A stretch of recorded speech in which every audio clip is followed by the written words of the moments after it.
Hello students, Osmania యూనివర్సిటీలో ఉన్న degree fifth semester BCom computers వాళ్ళకి కేస్ టూల్స్ గురించి ఒక ఆన్సర్ ఉంది. అది లాంగ్ ఆన్సర్కి ఉంది. సో అది చాలా ఇంపార్టెంట్ ఆన్సర్ కాబట్టి నేను ఎక్స్ప్లెయిన్ చేస్తాను. మీరు యాజ్ ఇట్ ఈస్గా దాన్ని నేర్చుకోండి. సో అసలు కేస్ అంటే ఏంటి అని అంటే అదొక కంప్యూటర్ ఎయిడెడ్ సాఫ్ట్వేర్ ఇంజనీరింగ్ అనమాట. సో దీన్ని ఎందుకు యూస్ చేస్తారు అని అంటే ఒక సాఫ్ట్వేర్ని క్రియేట్ చేయడానికి కొన్ని టెక్నిక్స్ యూస్ చేస్తారు. ఎలా అంటే ఇప్పుడు కోడ్ ఎంటర్ చేయడం కానీ, దానికంటూ ఒక డిజైన్ని కనుక్కోవడం కానీ, దానికంటూ ప్రోగ్రామ్ని ఎంటర్ చేయడం కానీ, సో ఇవన్నీ ఒక కేస్ తోటి యూస్ చేస్తారనమాట. సో దీనికంటూ కొన్ని స్టెప్స్ ఉన్నాయి. సో ఆ స్టెప్స్ ఏంటో చూద్దాము. సో ఇవి వచ్చేసి స్టెప్స్ అనమాట. నేను ఇక్కడ 1, 2, 3 పెట్టానని మీరు 1, 2, 3 పెట్టమాకండి. స్టెప్ 1, స్టెప్ 2, స్టెప్ 3 అన్నట్టు రాయండి. సో కేస్ టూల్స్‌లో ఫస్ట్ వన్ వచ్చేసి కోడ్ జనరేషన్. కోడ్ జనరేషన్ అంటే ఏంటి? ఫస్ట్ మీరు ఒక సాఫ్ట్‌వేర్‌ని క్రియేట్ చేయాలి అని అన్నప్పుడు ఫస్ట్ ఒక కోడ్‌ని కనుక్కోవాలి గదా! సో ఒక కోడ్‌ని క్రియేట్ చేయాలి. సో ఆ కోడ్‌లో ఏ ప్రాబ్లమ్స్ లేకుండా చూసుకోవాలి. దాన్ని దాన్ని టెస్ట్ చేయాలి. అండ్ కంప్యూటరైజ్ టెస్ట్ చేయాలి, మాన్యువల్ టెస్ట్ చేయాలి, అవన్నీ చేయాలన్నమాట. So code generation. కోడ్ అనేది ఇప్పుడు మనము జనరేట్ చేసుకున్నాము. సో నెక్స్ట్ స్టెప్ ఏంటి? ప్రోటోటైపింగ్. ప్రోటోటైపింగ్ అంటే ఏంటి అంటే ఇప్పుడు నువ్వు కోడ్ అనేదాన్ని రాసావు, మాన్యువల్‌గా రాసావు. సో దాన్ని కంప్యూటర్‌లోకి ఎక్కించాలి అని అంటే ఫస్ట్ ఏం చేయాలి? దాన్ని రఫ్ వర్క్ చేయాలి. ఇప్పుడు కోడ్‌ని రఫ్‌గా ఇప్పుడు మనం ఏదన్నా మ్యాథ్స్ అనేది ప్రాక్టీస్ చేయాలంటే ఫస్ట్ ఏం చేస్తాము? రఫ్ పేపర్‌లో రాసి అది కరెక్ట్‌గా వస్తే మనము రన్నింగ్ నోట్స్‌లో రాస్తాం కదా! సో యాజ్ ఇట్ ఈజ్ అలా అన్నమాట.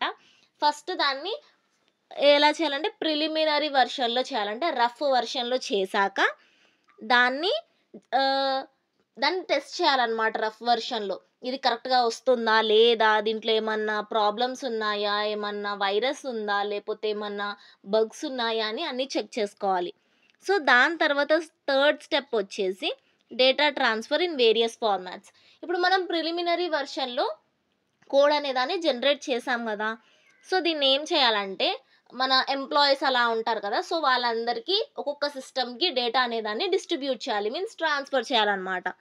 సో అది ట్రాన్స్‌ఫర్ చేసినప్పుడు ఏం చేస్తామనంటే దాంట్లో మనము ఆ డేటాని వాళ్ళకిచ్చినప్పుడు దాంట్లో కొన్ని ప్రోటోకాల్స్ అంటే కొన్ని రూల్స్ అండ్ రిస్ట్రిక్షన్స్ పెడతా ఉంటామనమాట. సో ఈ కోడ్‌లో ఇలాంటివే ఉండాలి. ఈ కోడ్‌లో వైరస్ అనేది ఉండకూడదు. ఈ కోడ్‌లో రెడ్ చిప్, గ్రీన్ చిప్ అంటాం కదా మనము. సో పాజిటివ్స్ ఉండాలి, నెగెటివ్స్ ఉండకూడదు అన్నట్టు అన్ని ప్రోటోకాల్స్ అనేవి ఇవ్వాలి. Next project management. ఇప్పుడు మనము కోడ్ అనేదాన్ని క్రియేట్ చేయడానికి రెడీగా ఉన్నాము. సో మనకేంటి ఆ ప్రాజెక్ట్‌లో ఎలా అంటే ఆ సాఫ్ట్‌వేర్‌లో ఎలాంటి ప్లానింగ్ ఉండాలి, ఎలాంటి ట్రాక్స్ ఉండాలి, ఎలాంటి కంట్రోలింగ్ ఉండాలి అనేది మనం డిసైడ్ చేయాలన్నమాట.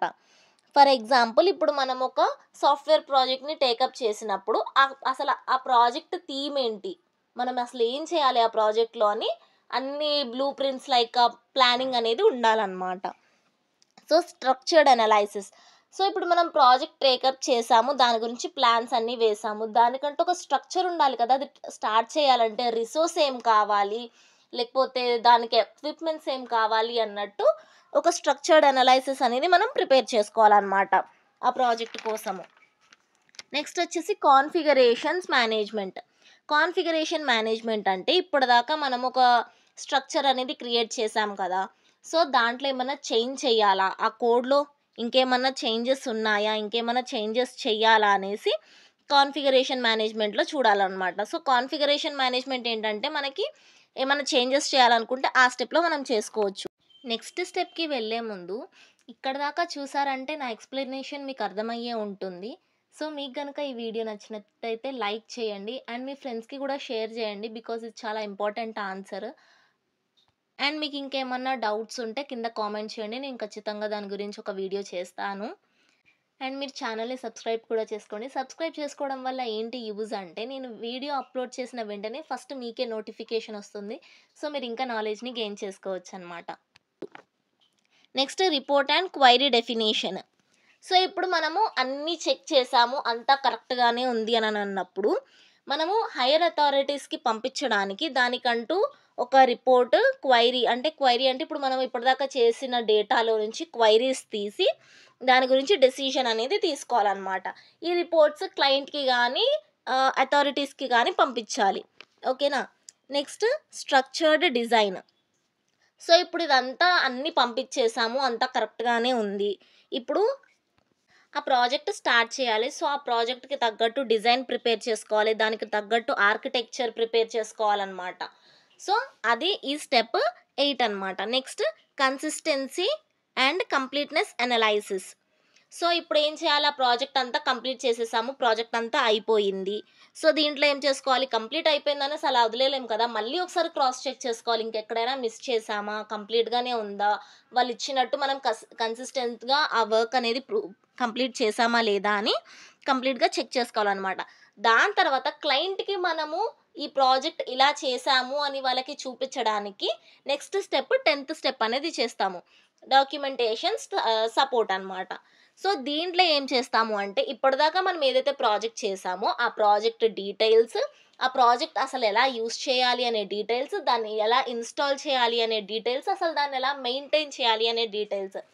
సో, ఫర్ ఎగ్జాంపుల్ ఒక ఫోన్ రెడీ చేశారు. ఆ ఫోన్ దాన్ని మాన్యువల్‌గా మొత్తం దాని గురించి అంతా రెడీ చేసి క్లయింట్‌కి ఇవ్వాలి. ప్లస్ అది ఎలా యూజ్ చేయాలి, దాంట్లో యాప్స్ ఎలా ఇన్‌స్టాల్ చేయాలి, ఆ యాప్స్ ఎలా మెయింటైన్ చేయాలి అనే వాటి గురించి వాళ్ళకి అన్ని రిపోర్ట్ అనేది ఇవ్వాలన్నమాట. సో, దాన్ని డాక్యుమెంటేషన్ సపోర్ట్ అని అంటారు. సో, ఇదన్నమాట కేస్ టూల్స్ గురించి. సో, ఇది లాంగ్ ఆన్సర్‌కొస్తుంది. So, all the best.